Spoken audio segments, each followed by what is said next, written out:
Yes. So how are you doing, sir?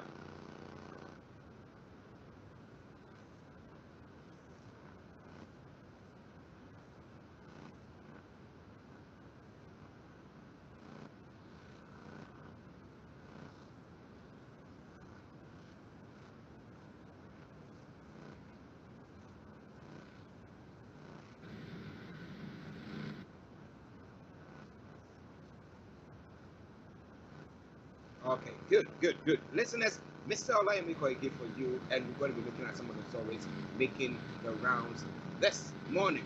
Now, a meeting, 100 political and thought leaders, including 14 current governors, 13 former governors, as well as 3 former Senate presidents, have met in Lagos. Okay, good, good, good. Listeners, Mr. Olayomi Koiki for you, and we're going to be looking at some of the stories making the rounds this morning. Question when I saw that, I said, why didn't they meet in Abuja? Why are they meeting in Lagos? Is it those in the south who met, or what?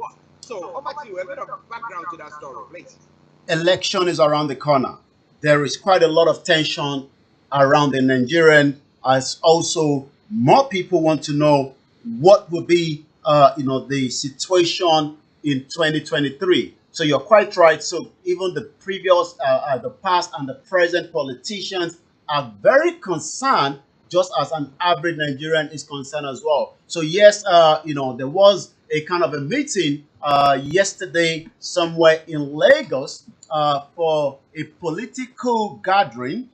14 current governors, 13 former governors, as well as 3 former Senate presidents have met in Lagos again to rescue Nigeria, a map, a new consensus for national rebirth. The leaders under the aegis of the 2022 committee said Nigeria must be secured, peaceful, united before the nation can have candidate of political office in 2023. Mr. Archie, at the beginning of this year, I did talk about the issue whether Nigeria will still exist in 2023 because there's a lot of misbag. And the reason for saying that is I'm going to come back to you in the studio, but I'm sure you probably want to go straight into the next headline so that we can mix badges together. The former emir, of Kano State, Sanusi predicts doom, says Nigeria will be in a much deeper hole over election next year than 2015.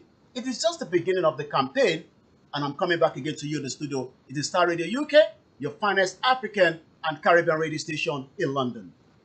Yes, interesting. I mean, it's quite worrying. I know there are a group of people, a class of people, yes, who are saying that, look, we don't want to go for the 2023 election at all because we think that the only way is amalgamation or just separating or separating in the country. So some are of the view that that should happen, but others are of the view that no, it shouldn't happen.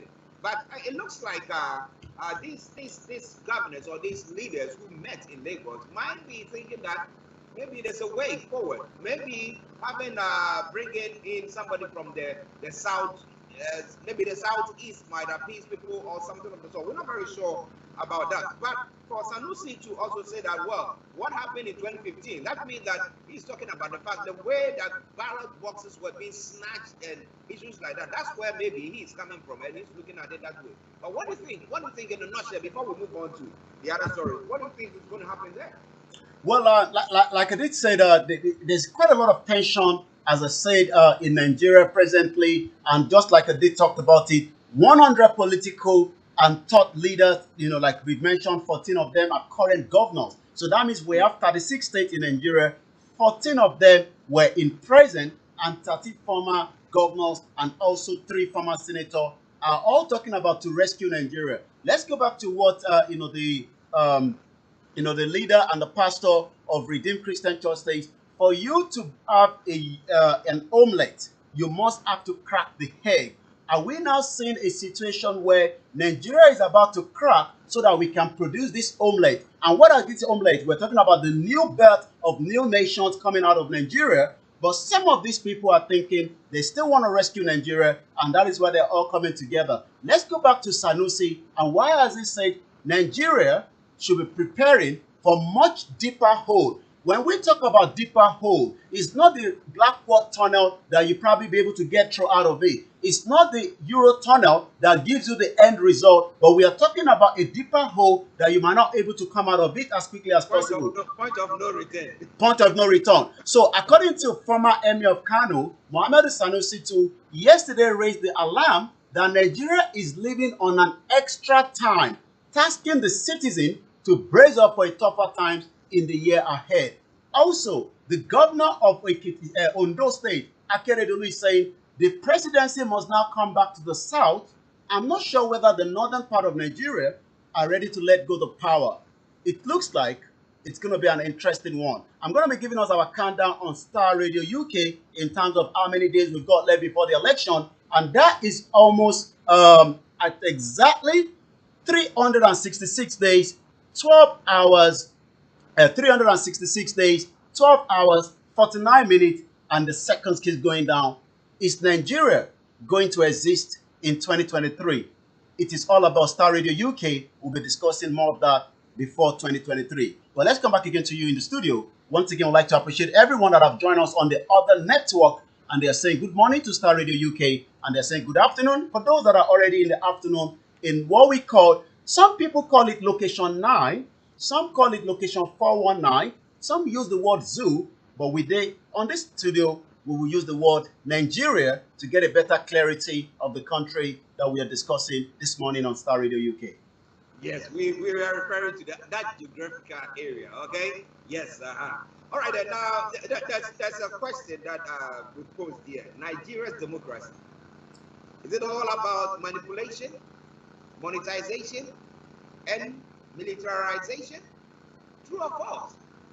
What do you think? Maybe the statement that has been made is not true, or it's false. Maybe you have an explanation. This message was put together on the Twitter feed about 15 hours ago, if not 18 hours ago, by the former presidential candidate himself. He's already been locked down in Abuja for the last 2 years for declaring what we call the revolution now on the night, just after the election in 2019. But it doesn't seem Jowore is going nowhere at the moment. He could have also decided to run out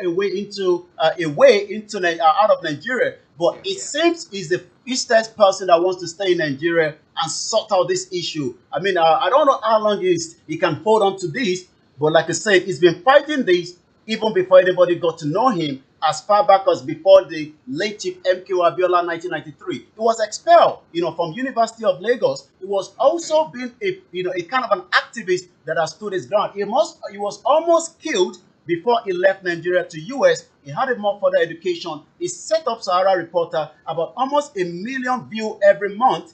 And those messages that were coming on Sahara Reporter, he became a target to some of the big player, the elite, the socialite, and some of the political gladiator that almost want to kill him. At the moment, it says, and that is the quote that you've just mentioned there, which I'm quickly going to go back into it again. And what Jowore have said is, can we have 1 minute? I'm just trying to pick that message back quickly. I think I lost that. Maybe if you can pick it up from your side there. Okay. In terms of what? Yeah. Nigeria's democracy is all about manipulation, monetization, and militarization. True or false? So, what do you think? Nigeria diaspora, make sure you tune in at 1800 hours, and we'd like to get your view on that. But also remember to also put your comment down there on Star Radio UK for those of you that have joined us. But the best way to listen to us is download the apps, follow us on our Star Radio UK social media handles. Remember to tweet Star Radio UK. We're on Instagram as well. But also, if you're sending money home, remember to use SendWaves. Remember to use the code S for Star, R for Radio. For now, it is all about the news from Nigeria, which we're going to be able to push a little bit because we have to go to the PM crew at exactly 12 p.m.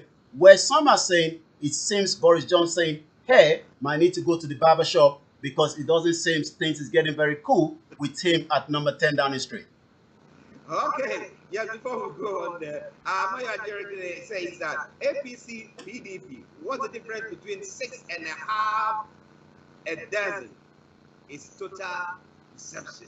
And he goes on further to say, he said, Nigeria is a dream killer. The only way is what? Break it up. Well, do you agree with him? Let your views be known You can post it on our Facebook page, or you can share it with us. Whatever you want to do, however you want to contribute your quota, let us know what you are thinking. Feel free to do so. But let's go back to Yomi for some of the other stories making the round. Over to you, Yomi.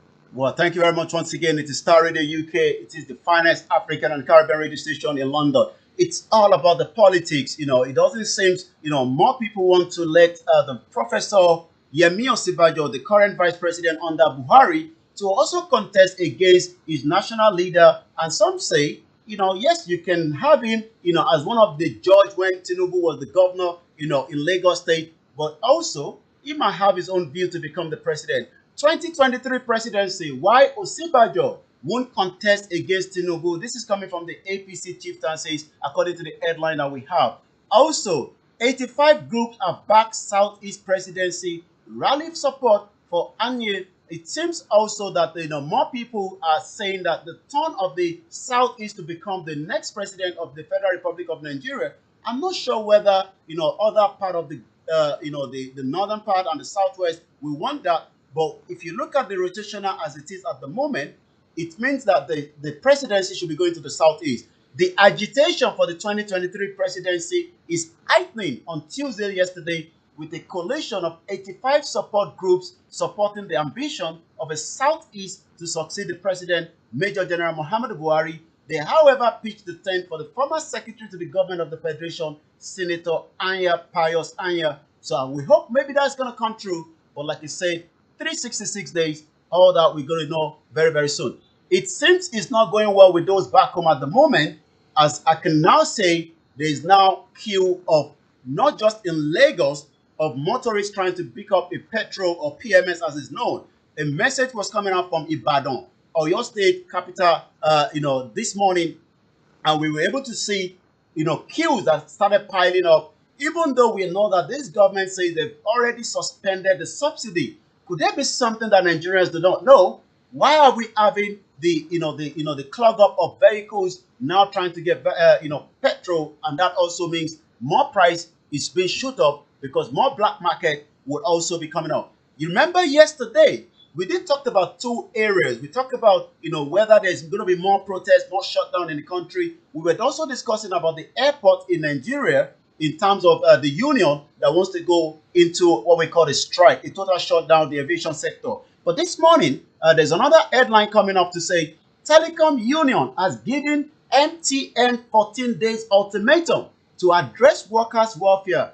It doesn't look like some of these big organizations wants to pay the good price for their staff working under them. The telecommunication union, under the aegis of the Private Telecommunications and Communications Senior Staff Association of Nigeria, have now issued a 14-day ultimatum to MTN Nigerian Telecommunication PLC to address certain issues bordering on work welfare or face an industrial action. I'm not sure whether MTN would like a situation where the business shut down as we speak right now. I'm going to go straight to some of the other headlines, but come back again to you quickly, back to you in the studio. Once again, it is still Starr Radio UK. It is the finest African and Caribbean radio station in London. We talk about, the Muritala Mohammed Airport.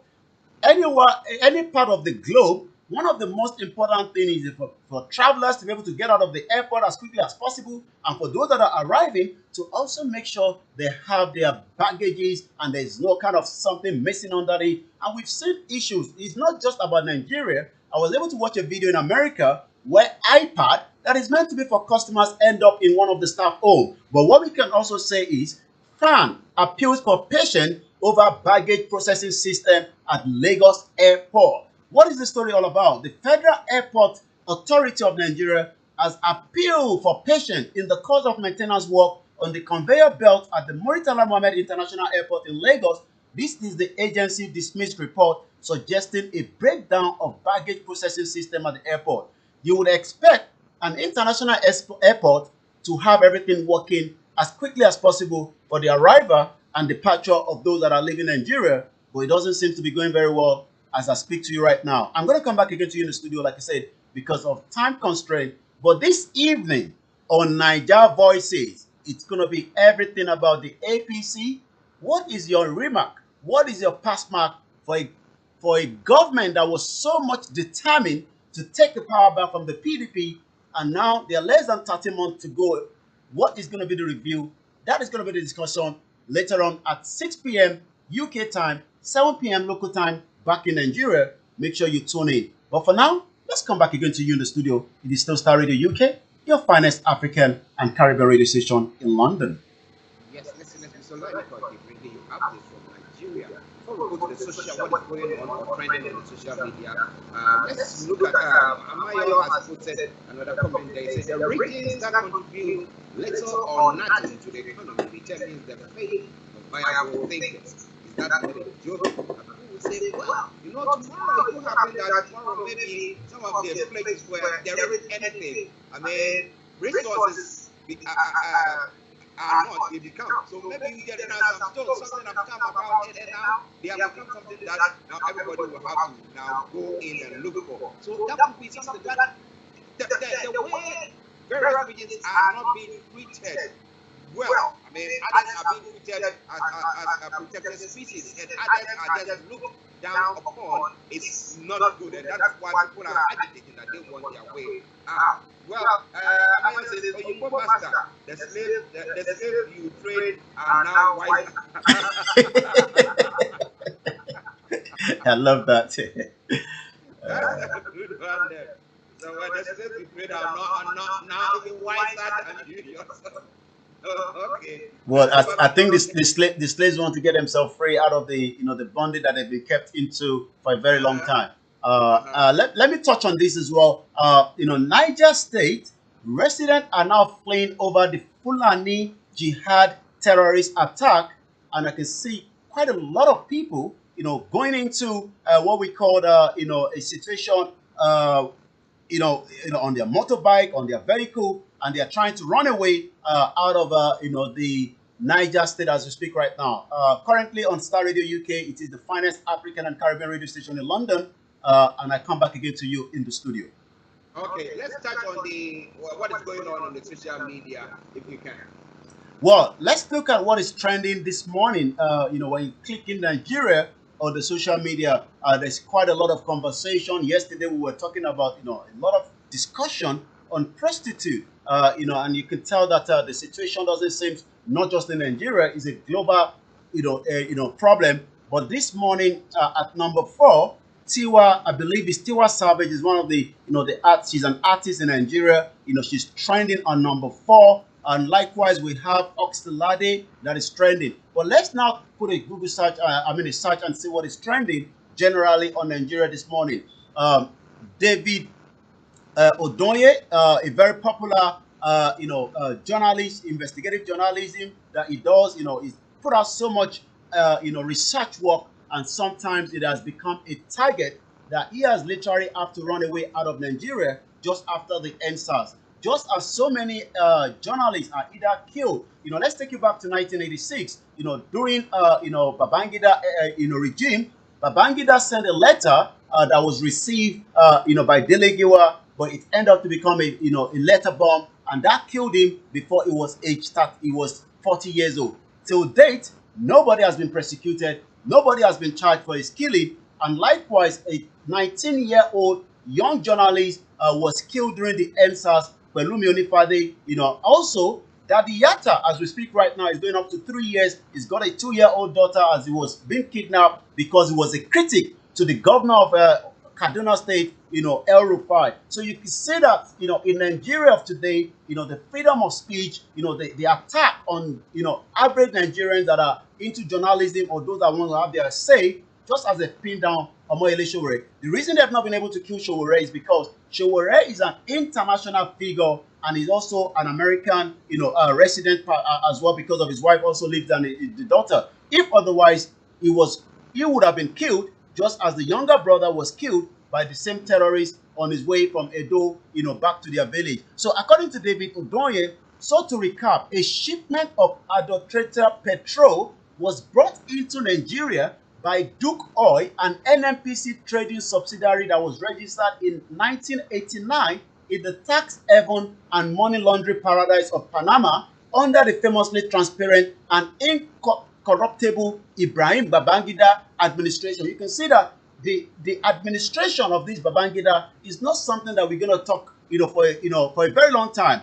He's still also part of those that most people keep to go to visit in Mina to decide whether he will be given, their blessing to become the president of Nigeria. So this is an article that we're going to be reviewing as well, maybe during the Niger Voices. But it is worth to know that the corruption in Nigeria is killing millions of Nigerians, healthcare, welfare, education, and the lack of security that has now ravaged every part of Nigeria. A woman that was from Italy was macheted almost to death, and she will have to end up paying 3 million naira before she can, be able to regain her freedom. And this is not stopping anytime soon. I'm going to take two more from, the Twitter.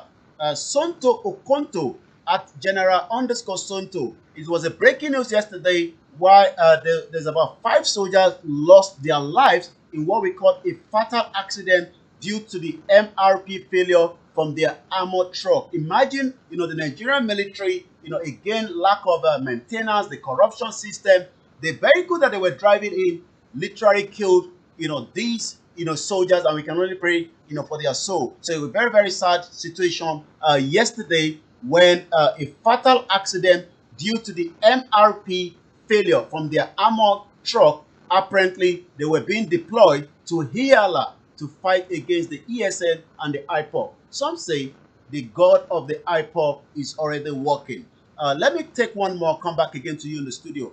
This one says, Miss Nigeria UK, Nigeria is so blessed with many diverse culture, but the problem is Nigerians are not enjoying this diverse culture because it doesn't seem some players, some ethnic groups that wants to overthrow other ethnic groups is allowing that culture. So more people are now saying it is about self-determination. It is about the total disintegration of the union that was put together in 1914. But for now, it's 26 minutes past 11. More will be done. Justice will be done when we discuss later on at 6 p.m. on Niger Voices. I'm going to come back now to you in the studio, and I once again say good afternoon, good morning, or good evening, because somewhere in Australia, New Zealand, they are getting ready to go to bed. That is what the world looks like. My cousin said to me, if you want to see the end of the planet, just make your way to Australia. You will see it all. That's a good one. That's a good one.